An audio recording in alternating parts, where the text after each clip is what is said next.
Assalamualaikum warahmatullahi wabarakatuh. Perkenalkan, nama saya Rizka Fadila Nasution dengan NIM 24401022. Di sini saya akan mempresentasikan tugas sejarah peradaban Islam dengan dosen pengampu Ibu Santi Marito dalam bentuk video.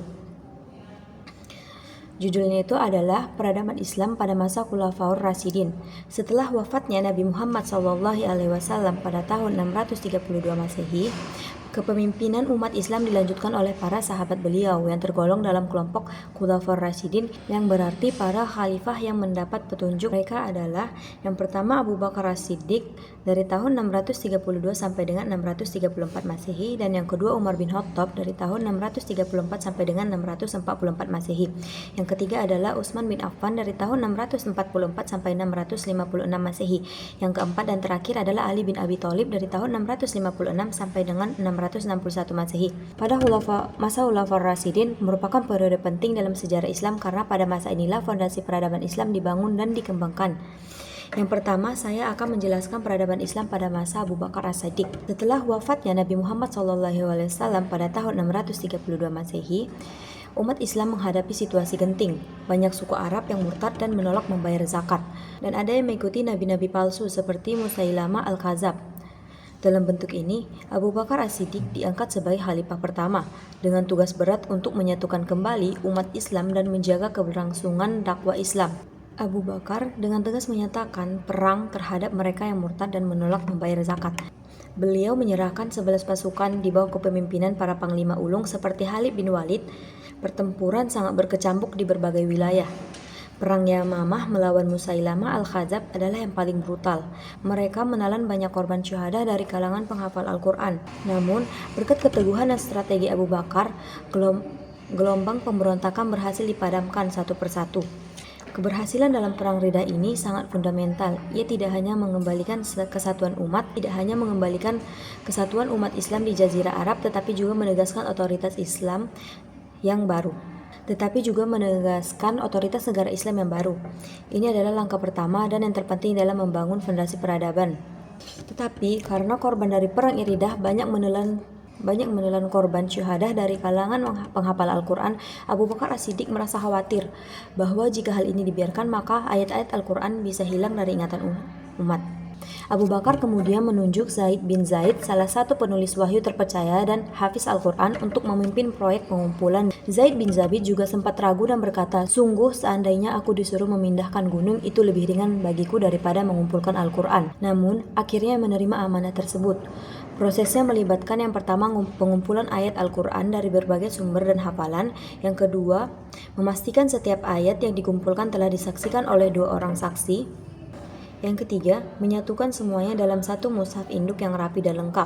Mushaf Al-Quran yang telah disusun itu kemudian disimpan oleh Abu Bakar lalu diwariskan kepada Umar bin Khattab ketika ia menjadi khalifah, dan setelah Umar wafat, mushaf itu disimpan oleh Hafsah binti Umar, yaitu putri Umar, yang merupakan istri Nabi Muhammad SAW. Abu Bakar juga memfokuskan perluasan wilayah kedua arah utama, yaitu wilayah utara menuju wilayah Syam, yaitu Syariah Palestina dan Lebanon modern, yang saat itu berada di bawah kekuasaan Kekaisaran Bizantium, yaitu Romawi Timur. Yang kedua dari timur, yaitu menuju wilayah Irak. Sebagian besar wilayah Irak modern yang saat ini berada di bawah kekuasaan Kekaisaran Persia, yaitu Sasanid. Abu Bakar menunjuk panglima-panglima perang yang cakap untuk memimpin pasukan dalam penaklukan ini, termasuk yang pertama Khalid bin Walid yang dikenal sebagai pedang Allah yang terhunus. Khalid memimpin pasukan dalam penaklukan Irak dan kemudian berperan penting dalam menaklukkan Syam. Yang ketiga, Abu Ubaidah bin Al-Jarrah yang memimpin pasukan dalam penaklukan Syam. Yang terakhir, Yazid bin Abi Sufyan juga memimpin pasukan dalam menaklukkan Syam. Setelah wafatnya Khalifah Abu Bakar As-Siddiq, tongkat estafet kepemimpinan Umar Islam diserahkan kepada seorang sahabat yang dikenal tegas, adil, dan berwibawa. Dialah Umar bin Khattab. Ia dilantik menjadi khalifah kedua pada tahun 634 Masehi. Di bawah kepemimpinannya, umat Islam mengalami perkembangan luar biasa, baik dalam hal kekuasaan, pemerintahan, ekonomi, maupun keilmuan. Masa kepemimpinan Umar berlangsung selama 10 tahun dan menjadi salah satu keemasan Islam. Langkah pertamanya sebagai khalifah adalah memperkuat administrasi pemerintahan. Ia membentuk struktur negara Islam yang lebih terorganisir, yaitu dengan cara membagi wilayah kekuasaan menjadi provinsi-provinsi, mengangkat gubernur atau wali, dan hakim yaitu qadhi untuk setiap daerah. Menyusun sistem diwan, semacam kementerian atau kantor catatan keuangan dan militer. Di bawah Umar, Islam tidak lagi terbatas di Jazirah Arab. Dalam waktu singkat, pasukan Islam berhasil menaklukkan dua kekuasaan besar dunia saat itu, yaitu Kekaisaran Persia dan sebagian wilayah Romawi Timur, yaitu Bizantium. Wilayah Islam meluas ke Irak dan Persia di timur, Syam, Suriah, Palestina, dan Mesir di barat. Namun, penaklukan ini tidak disertai penjajahan. Sebaliknya, Umar mengajarkan agar penduduk lokal diperlakukan dengan adil, dilindungi haknya, dan dibebaskan untuk memeluk agama mereka. Inilah ciri khas peradaban Islam yang membawa rahmat bagi seluruh alam. Umar bin Khattab juga memperkenalkan berbagai sistem baru yang sangat penting, yaitu Baitul Mal yang dikelola lebih sistematis untuk mengatur zakat, pajak, dan harta perampasan perang. Lalu, tunjangan sosial yang diberikan kepada anak yatim, orang miskin, janda, dan lansia. Sensus penduduk dilakukan untuk mengetahui jumlah rakyat dan kebutuhannya. Sistem pengairan dan pertanian dibangun untuk meningkatkan kesejahteraan masyarakat. Keadilan ini adalah prinsip utama Umar. Ia pernah mencopot gubernur yang zalim dan bahkan dirinya tidak segan untuk diaudit oleh rakyat. Dalam satu kisah, seorang rakyat biasa berani mempertanyakan jubah yang dipakai Umar, dan Umar menjawabnya dengan jujur dan terbuka. Sistem peradilannya juga dibangun dengan baik.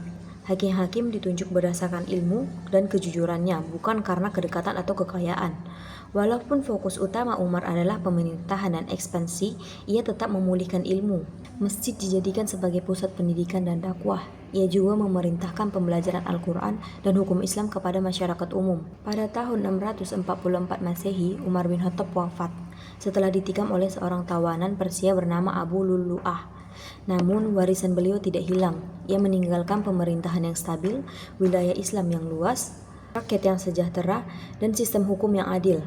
Setelah Umar bin Khattab wafat, umat Islam kembali memilih pemimpin baru. Sosok yang dipilih bukan hanya terkenal karena kekayaan dan kedermawanannya, tetapi juga karena keimanan dan kedekatannya dengan Rasulullah. Ia adalah Utsman bin Affan, khalifah ketiga dalam Khulafaur Rasyidin yang dikenal sebagai Zunnurain, yaitu pemilik dua cahaya, karena menikahi dua putri Rasulullah SAW secara bergantian. Utsman memimpin umat Islam selama 12 tahun. Masa pemerintahannya membawa kemajuan besar dalam bidang administrasi, dakwah, penyatuan umat. Salah satu warisan terbesar Utsman bin Affan adalah standarisasi mushaf Al-Quran.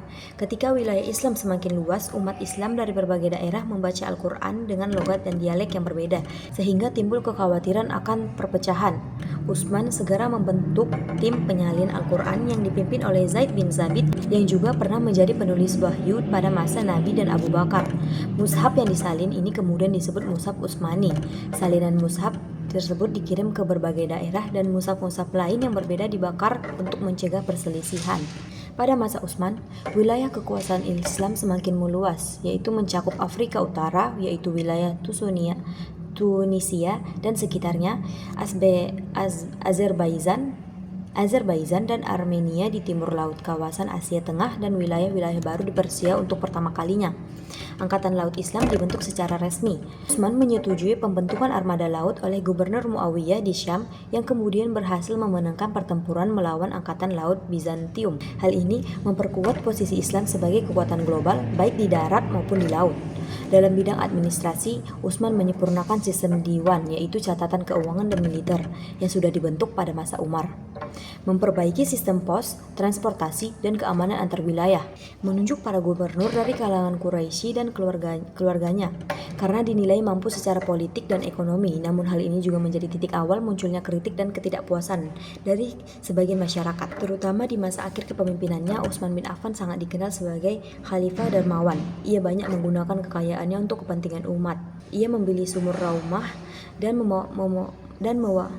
mewakafkannya untuk rakyat Madinah, membiayai keperluan Masjid Nabawi agar dapat menampung lebih banyak jamaah, mendorong kegiatan perdagangan antar wilayah, dan menjamin stabilitas ekonomi.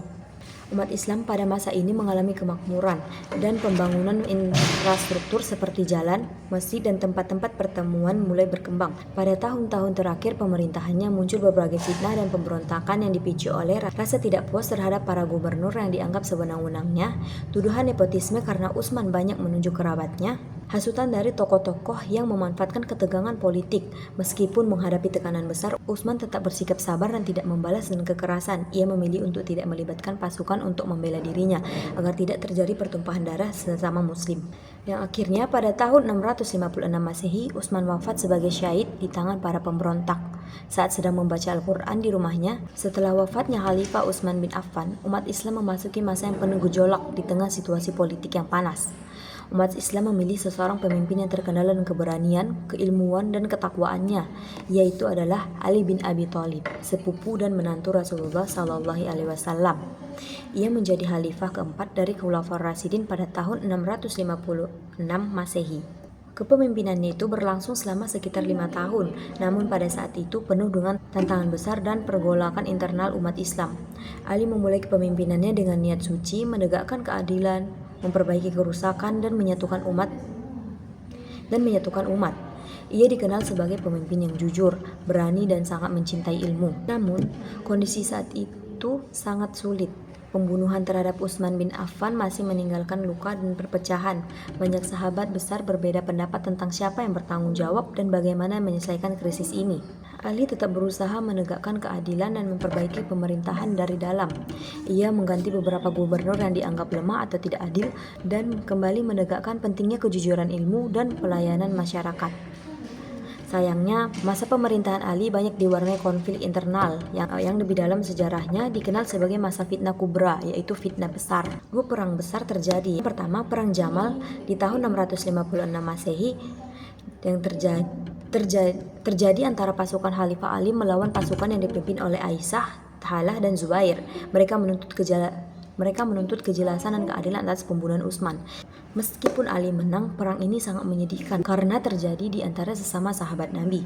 Perang kedua, Siffin, di tahun 657 Masehi terjadi antara pasukan Ali dan pasukan Muawiyah bin Abu Sufyan, gubernur Syam, yang menuntut balas atas kematian Utsman. Perang ini berakhir dengan tahrim, yaitu arbitrase yang menimbulkan perpecahan lebih dalam. Dari peristiwa ini muncullah kelompok Khawarij, yaitu kelompok ekstrem yang menolak tahkim dan kemudian memberontak terhadap Ali walaupun dipenuhi konflik. Ali tetap berusaha menjaga peradaban Islam melalui berbagai langkah, yaitu menjunjung tinggi keilmuan dan akhlak. Ali dikenal sebagai sumber ilmu dan hikmah. Banyak perkataannya yang menjadi rujuk dalam hukum, filsafat, dan etika Islam. Memperjuangkan keadilan sosial, ia menolak korupsi dan memperlakukan rakyat dengan adil, tanpa membeda-bedakan status sosial ataupun kekayaannya. Mengutamakan musyawarah dan dialog dalam setiap masalah besar. Ia melibatkan para sahabat dan tokoh masyarakat dalam mengambil keputusan. Menata kembali pemerintahan, ia juga menunjuk pejabat berdasarkan kejujuran dan kemampuan, bukan karena hubungan keluarga atau kekuasaan. Pada tahun 661 Masehi, Ali bin Abi Thalib wafat setelah ditikam oleh anggota Khawarij saat sedang menuju masjid untuk salat subuh. Ia syahid di kota Kufah, Irak. Dengan wafatnya Ali, berakhir sudah masa Khulafaur Rasyidin, masa yang penuh cahaya namun juga penuh ujian. Setelah itu, sistem pemerintahan Islam berubah menjadi kekhalifahan dinasti. Demikian presentasi yang dapat saya sampaikan. Semoga menambah wawasan kita semua tentang pentingnya peradaban Islam di masa Khulafaur Rasyidin. Baik, saya akhiri. Wassalamualaikum warahmatullahi wabarakatuh.